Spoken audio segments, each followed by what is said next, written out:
हमले को 1 महीना हो चुका है, लेकिन देश ने जो बदला लेने का सिलसिला शुरू किया था वो अब तक खत्म नहीं हुआ, क्योंकि अभी भी भारत ने जो प्रण लिया है उसके हिसाब से भारत काम कर रहा है। पहले पाकिस्तान के अंदर घुसकर कार्रवाई की गई थी, अब भारत के अंदर जो गद्दार छिपे हैं, जो आतंकी इन्फिल्ट्रेट करने की कोशिश कर रहे हैं, उन पर कार्रवाई हो रही है। इस बीच प्रधानमंत्री नरेंद्र मोदी वीर सपूतों की धरती पर पहुंचे और उन्होंने बता दिया कि नीति यही है कि अब समझौता नहीं होगा। उन्होंने क्लियर संदेश दे दिया और बता दिया है कि अगर सोचा भी तो फिर से सीने पर इस बार प्रहार फिर से होगा और भीषण होगा। कैसे हुंकार भरी है प्रधानमंत्री ने, क्या ऐलान किया है, ये दहाड़ कैसे पाकिस्तान तक जारी। चलिए जल्दी से आपको जरा बड़ी बातें प्रधानमंत्री नरेंद्र मोदी ने जो कही है वो बता देते हैं। भारतीय सेना ने 22 अप्रैल का बदला 22 मिनट में लिया। 22 मिनट में पाकिस्तान भारत से कभी सीधी लड़ाई जीता ही नहीं, न जीत सकता है। सिंदूर के बारूद बनने का नतीजा दुनिया ने देखा। ये बड़ी बातें हैं जो प्रधानमंत्री आज मंच से कह रहे थे। जो सिंदूर मिटाने निकले थे उन्हें मिट्टी में मिलाया है, ये जिक्र आया। मोदी के नसों में लहू नहीं, गरम सिंदूर बह रहा है, यह प्रधानमंत्री का उद्घोष था। उन्होंने कहा कि पहले घर में घुसकर वार किया, अब सीने पर प्रहार किया है। आतंक का फन कुचलने की अब नई नीति, यही रीति। पाकिस्तान से बात होगी तो सिर्फ पीओके और आतंकवाद पर। हथियारों का घमंड करने वाले मलबे में दब गए। देखिए इशारा कहां है, आप समझ रहे हैं। चीन तक बात जारी है, बीजिंग पहुंच रही है।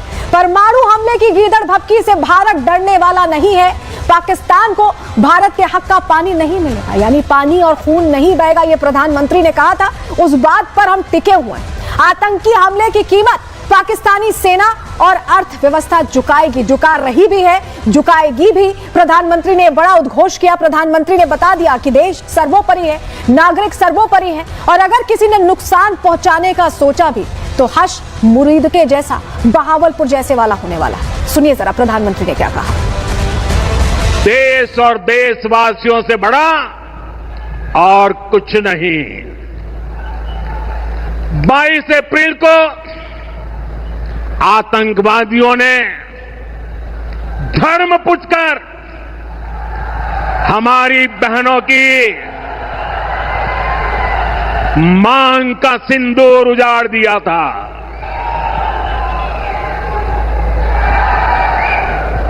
वो गोलियां पहलगाम में चली थी, लेकिन उन गोलियों से 140 करोड़ देशवासियों का सीना छलनी हुआ था। इसके बाद हर देशवासी ने एकजुट होकर संकल्प लिया था कि आतंकवादियों को मिट्टी में मिला देंगे, उन्हें कल्पना से भी बड़ी सजा देंगे। आज आपके आशीर्वाद से, देश की सेना के शौर्य से हम सब उस प्रण पर खरे उतरे हैं। एक तरह से देखें तो प्रधानमंत्री के कुशल नेतृत्व और लीडरशिप का ही नतीजा है कि भारतीय सेना के चक्रव्यूह में आतंकियों के ये आका, आतंक पूरा गैंग फंस चुका है, और जो इलाज हुआ है वो भी कल्पना से परे हुआ है। ये दोहराया है प्रधानमंत्री ने, सुनिए। हमारी सरकार ने तीनों सेनाओं को खुली छूट दे दी थी, और तीनों सेनाओं ने मिलकर ऐसा चक्रव्यूह रचा कि पाकिस्तान को घुटने टेकने के लिए मजबूर कर दिया। 22 तारीख के हमले के जवाब में हमने 22 मिनट में आतंकियों के 9 सबसे बड़े ठिकाने तबाह कर दिए।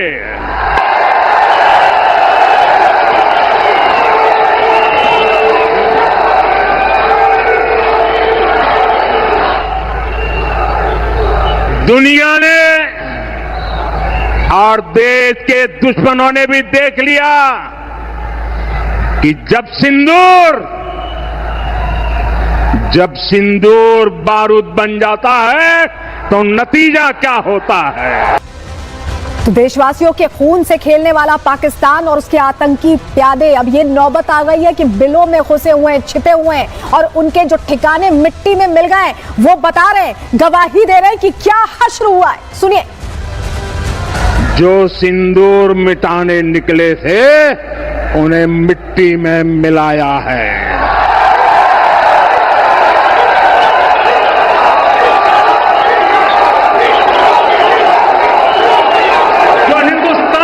लहू बहाते थे, जो हिंदुस्तान का लहू बहाते थे, आज कतरे कतरे का हिसाब चुकाया है।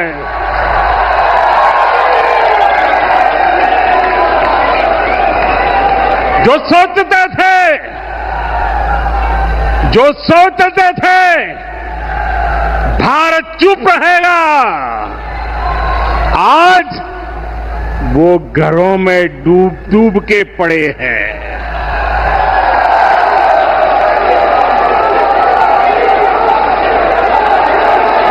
जो अपने हथियारों पर घमंड करते थे, जो अपने हथियारों पर घमंड करते थे, आज वो मलबे के ढेर में दबे हुए हैं। तो जब सिंदूर बारूद बन जाता है तो हश्र क्या होता है ये बता दिया है भारत ने, और 3 सूत्रों का अल्टीमेटम भी दे दिया है। कह दिया है कि अब भी समझ जाएं, अगर कुछ भी उल्टा सोचा तो दुर्गति के आगे उनके लिए मौत खड़ी है। रिपोर्ट देखिए।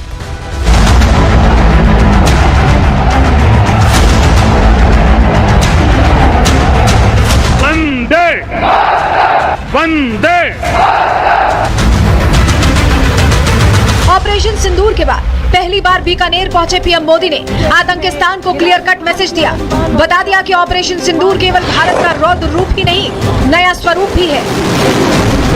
ये शोध प्रतिशोध का खेल नहीं, ये न्याय का नया स्वरूप है।